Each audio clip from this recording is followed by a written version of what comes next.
IELTS Listening. You will hear a number of different recordings and you will have to answer questions on what you hear. There will be time for you to read the instructions and questions, and you will have a chance to check your work. All the recordings will be played once only. The test is in 4 sections. Write all your answers in the listening question booklet. At the end of the test, you will be given 10 minutes to transfer your answers to an answer sheet. Now turn to Section 1. Section 1. You will hear a young woman phoning a friend who works for an airline to ask for advice about getting a job. First, you have some time to look at questions 1 to 5.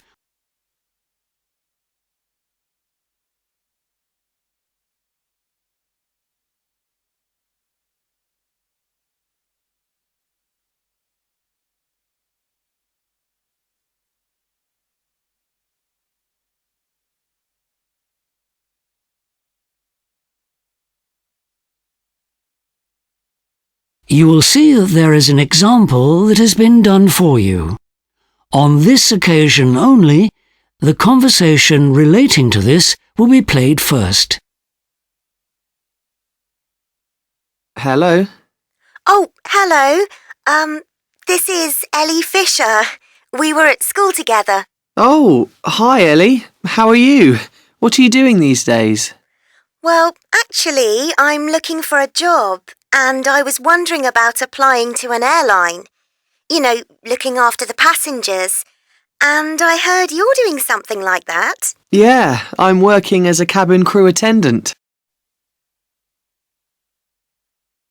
The job mentioned is a cabin crew attendant, so attendant has been written in the space. Now we shall begin. You should answer the questions as you listen, because you will not hear the recording a second time. Listen carefully and answer questions 1 to 5. Hello? Oh, hello. This is Ellie Fisher. We were at school together. Oh, hi Ellie. How are you? What are you doing these days? Well, actually, I'm looking for a job, and I was wondering about applying to an airline. You know, looking after the passengers. And I heard you're doing something like that. Yeah, I'm working as a cabin crew attendant. Right. So what does that involve? Well, you might have to give them the initial safety demonstration before takeoff, for example. You've probably seen that when you've made a journey by air. Actually, I've never flown, but I'd love to. That's why I'd like a job with an airline. Oh, right. And during the flight, you'd also be going round to see if anyone wants to buy anything. So I'd be dealing with money? That's right. You'd be responsible for that. And then, of course, you'd be serving meals and snacks and things. OK. So can anyone apply? Well, there are certain requirements. You must be at least 19 years old, and there's also a minimum height. That's 168 centimetres. That's to make sure you can reach the higher cupboards in the plane. Right. I'm 169 centimetres, I think. What about qualifications? You need to show that you have a good level of English, that's written and spoken, and also maths. OK. Well, I passed my exams in both those subjects, fortunately. And it's an advantage if you can speak another language, although for cabin crew it's not essential. I can speak Spanish. I did that at school until I was 16. Excellent. That'll be very useful. And I'm pretty fit. I don't have any medical problems. OK. Oh, and can you swim? Yes. Good, because that's another requirement.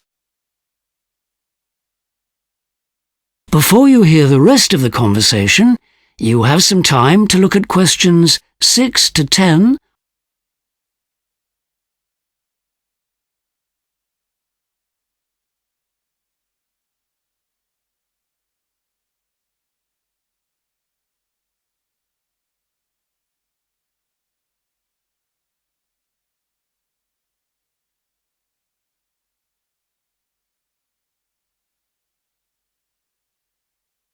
Now listen and answer questions 6 to 10. Now, if you're accepted, you'll get a 6-week training course. Right. So that'll cover all aspects of the job, all the basic things you need to know, and then some special things, like what action to take if a passenger suddenly has some sort of illness while you're in the air, for example. Right. I suppose you can't always count on a doctor being on board. No. And then you'll have to do a lot of work during the training on becoming aware of the variety of cultures that your passengers may come from and the implications of that. That's really interesting, actually. OK. Well, I'd definitely like to apply. What airline do you actually work for? It's a small airline called EURONTAS. That's EURONTAS. Is that N or M in the middle? N for November. OK. They're good people to work for. Have a look at their website. You can download the application form from there. Right. I don't have much in the way of experience, though. Well, what have you done since leaving school? I worked in a supermarket for a bit, on the information desk. I was helping deal with queries from customers. OK, put that down. That's one of the most important aspects of the job, in fact. Oh, right. And last year, I also did some voluntary work as part of a team. Should I put that down too? Of course. That's something else they'll be looking for, being able to work with others. Right.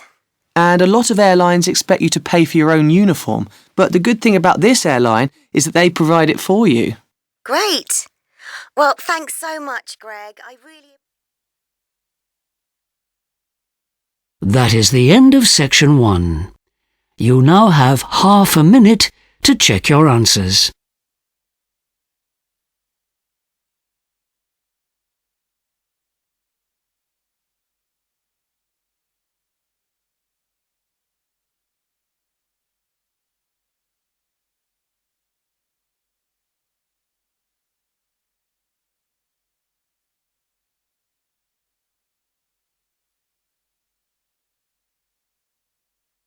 Section 2. You will hear a woman called Marie talking at a conference to a group of people who work in the hospitality industry in Scotland. First, you have some time to look at questions 11 to 14.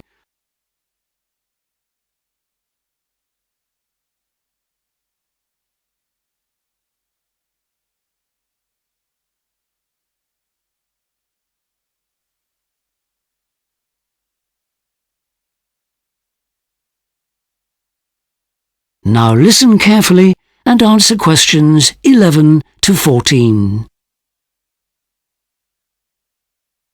Hi, my name's Marie Cooper and I'm here to tell you about the scholarships offered by the hospitality industry in Scotland. The scholarship scheme supports people currently working in hotels, resorts and tourist attractions. Each year, 100 people are selected to go and work in some of the leading hospitality organisations in the world. This time last year, I was wondering whether to apply for a scholarship and not sure if I had enough experience to be successful. I needn't have worried. The scholarship is open to people of all ages working full-time in the industry. The only stipulation is that you need to have worked for 3 years in hospitality, not necessarily for the same organisation. Of course, they're looking for ambitious people who want to get on, but who haven't had the chance to work in management or studied at college. So there are no minimum qualifications required. And you're just as likely to be offered a scholarship if you work for a large fancy hotel in Edinburgh or a small family hotel in the Highlands. As we all know, Scotland is famous for its fishing, golf, coastline and unspoilt countryside, which is why it's always been a popular destination for tourists from all over the world. Something like 10% of people in Scotland depend on the Scottish hospitality industry for their income, so it's vital that it continues to attract large numbers of visitors each year. The scholarships are a way of maintaining Scotland's reputation as a quality destination, so that visitors to Scotland continue to have a very positive experience. Before you hear the rest of the talk, you have some time to look at questions 15 to 20.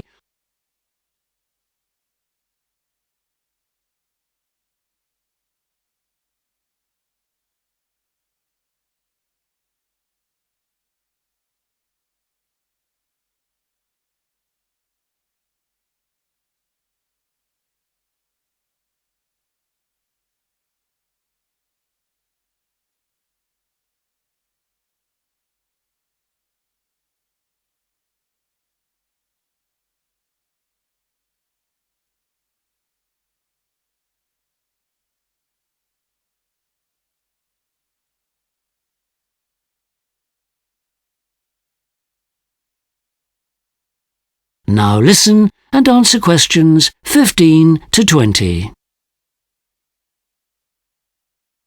I currently work at the Rock Hotel in Perth as a trainee manager, but I joined as a receptionist 5 years ago. At the time, I was looking for work that fitted in with a young family, and I was lucky to get the perfect job for me where I could take time off during the school holidays. I realised soon after I started that I loved working with people and enjoyed working in a hotel environment. Last year, I was lucky enough to be a scholarship winner. The application process was actually quite simple. I was worried I'd have to give a presentation in front of loads of people, but you just have to produce a report on your current place of employment, saying how you think you could make a difference there. My manager at the Rock Hotel was very supportive and gave me time off to do the writing and the research. Then, all the winners were invited to an awards ceremony. They were mostly working in different sorts of hotels, although a few were working at tourist attractions, and one was involved in the Edinburgh Festival. I'd expected I'd be one of the youngest, but at least half the people were younger than me. All the people I met couldn't believe their luck that they'd been successful, as it's not unusual to fail the first time. I was sent to the Florida Beach Hotel. Here the emphasis is on customer service, making sure that staff are trained to give customers a really personal service, checking that guests are enjoying their stay, so they're encouraged to chat with them, even if their job is just clearing tables.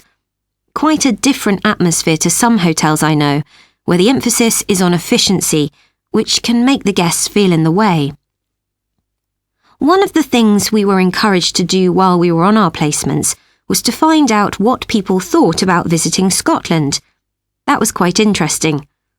Although everyone I spoke to knew a bit about Scotland, the majority had never considered a holiday there.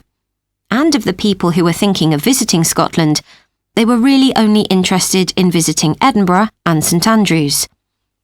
Anyway, on my return to the Rock Hotel, my manager asked me to introduce some improvements, and the first thing I did was to redraft our customer survey form to get guests' detailed opinions. This used to be given to customers at the end of their stay when they're in a rush to leave, so I decided it would be better to email them to customers at home so they have more time to complete them. It's another way of staying in contact with them too. That is the end of section 2. You now have half a minute to check your answers.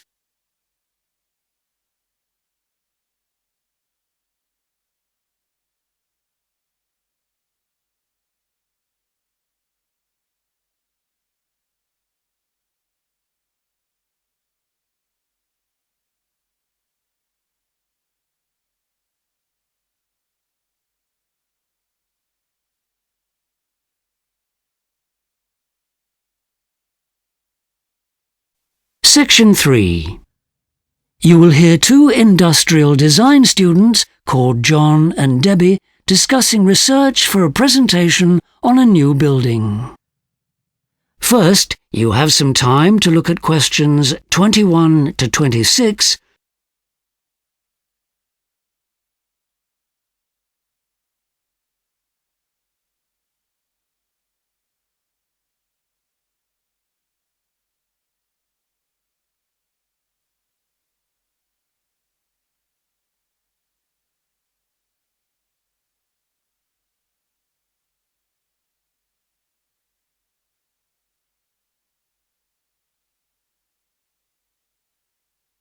Now listen carefully and answer questions 21 to 26. Hi, John. Hi, Debbie. Should we get ready for our presentation? Yes. Well, we have to give a presentation to our seminar group about Education House, the new government building that uses cooling, heating and water in an environmentally friendly way. Let's start with a diagram of the building so the other students can see what it looks like. Well, here's a very simplified diagram with symbols to represent key areas of the design. Shall we look at it and see if we can explain the different processes? Yes. Firstly, on the left-hand side of the roof, there's a cooling tower. Yes, this is where hot, stale air from inside the building rises naturally up a chimney. There are exhaust fans mounted on the roof that push the air out. OK, moving along the top of the roof to the right-hand side, we have the weather station. This monitors how cool the outside air is. Once this is assessed, then the information is fed to computers and these activate the necessary heating or cooling processes. OK, let's talk now about the cooling processes. On the right-hand side of the building below the timber shutters is the part they call the shower tower. This is where water falls through a 3-storey tube, sucking in air from outside as it falls. The unusual thing about it is this fresh air actually helps to cool the building. Yes, it's amazing, really. OK, below ground level in the basement on the right-hand side is a tank, which forms another part of the cooling process. The tank is full of small metal balls. Water passes through this tank. Each time it does this, the balls absorb the heat from the water, making it cooler without using any energy. What shall we talk about next? Well, you see the balcony below the light shelf? What happens there? Rainwater is fed down from the roof, and this is where it's used to water the plants that cover the outside wall. What about the square above the light shelf? It represents a window, doesn't it? Yes, that's important to point out, because the upper floor windows get more daylight than the lower floor ones. The windows at the top of the building are smaller than those at the bottom. This means energy is saved higher up in the building because not as much heat is wasted through large windows. Before you hear the rest of the discussion, you have some time to look at questions 27 to 30 on page 6.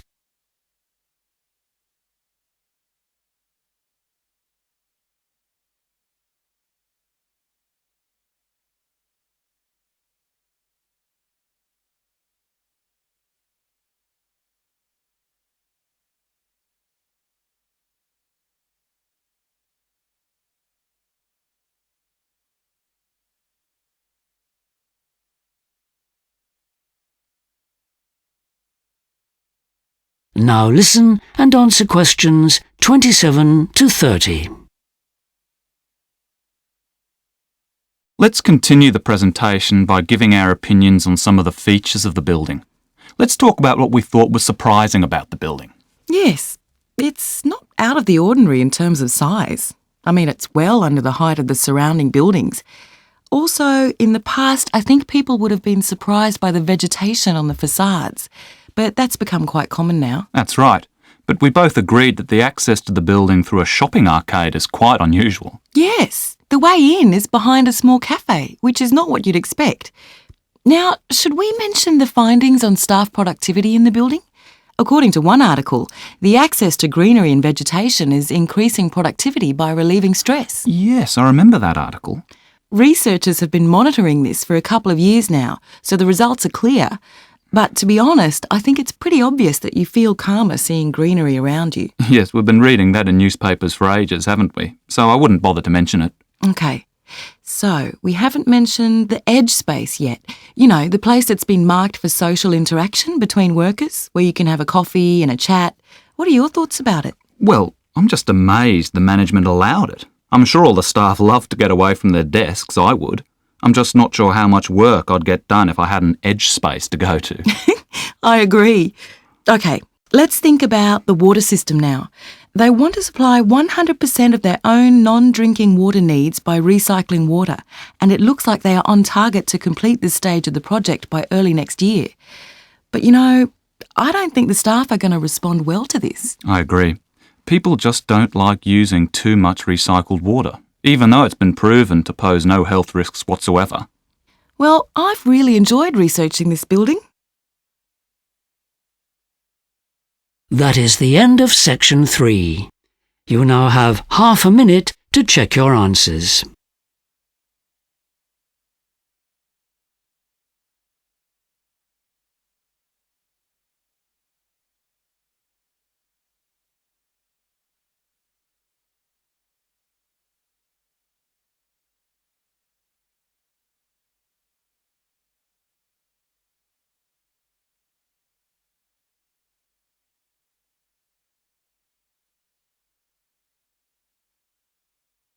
Section 4.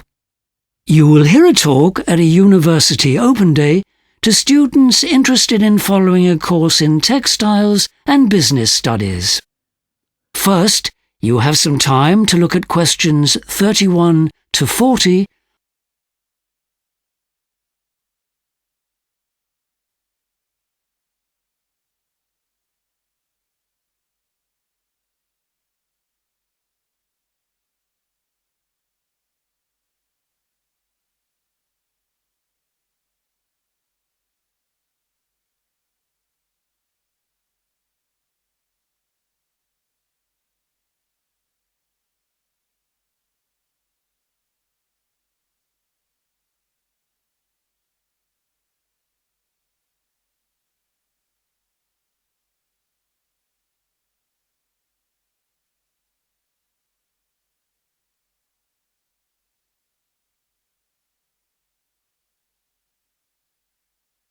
Now listen carefully and answer questions 31 to 40. Thank you, first of all, for coming along to the University's Open Day, and in particular for coming to this talk to find out about our course in Textiles with Business Studies. The cooperation between the Faculty of Arts and Architecture and the Business Faculty enables us to offer this undergraduate and integrated master's course. In the 5 years this course has been running, we've learned a lot and it's become very popular. Now, thanks to the Faculty of Engineering, we're also able to offer a really exciting opportunity to those who would like to further diversify and would like to carry their learning through into new disciplines. Now, the aims of this course are firstly to create innovative and highly motivated textile practitioners within the disciplines of knitted textiles, an increasingly popular area, as you will have seen on the catwalks, printed, and of course woven textiles. Secondly, we also ensure that our students gain an in-depth knowledge and understanding of related business operations. We make sure that our students have sufficient hands-on experience by arranging interesting and relevant work placements. The focus of the integrated component of the work placement is the global market. Our aim is to locate studio work in this increasingly important context. Moving on to what we do in each year. In the first year, students explore the 3 subject areas of textiles in rotation. The emphasis for the first year is experimentation, and we ask for evidence of visual research, which must be supported by documentation and proposals for its application. In Year 2, design and technical skills are related to the real world. Unlike many other university textile courses these days, we give our students the opportunity to choose an extra module on the traditional processes of design, which gives a historical perspective on their work. This can be done before introducing students to computer-aided design. Students at this point, Year 2, decide if they intend to complete the course at Year 3 with a BA Hons or progress to Year 4 and conclude with a Masters in Design. Students can also have tutorials if they feel they need help making this important decision. This reflects our commitment to student support at all times.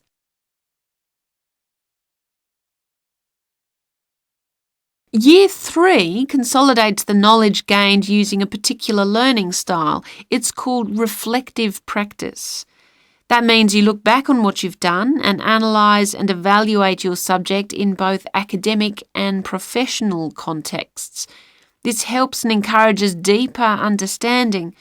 Students produce a dissertation on a topic of their own choosing, and a portfolio of their textile collection.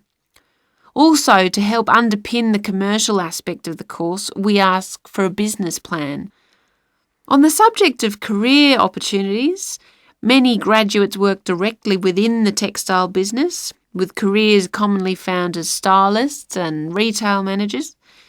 However, it shouldn't be forgotten that there are many other exciting opportunities out there. For example, careers in journalism for those with a flair for words, or trend forecasting for those with their eye on the future. We are certain that we shall see broader and more varied opportunities for our graduates. If you like what you've heard today and are thinking of applying for the program and you'd like to talk to us further, please come back tomorrow. You'll have the opportunity to do a brief interview where we'll be able to assess your aptitude for this subject area. Many students who haven't studied related subjects may be surprised to find that they're quite well suited to our program. After that, of course, you'll need to go through the usual application procedures. That is the end of section 4. You now have half a minute to check your answers.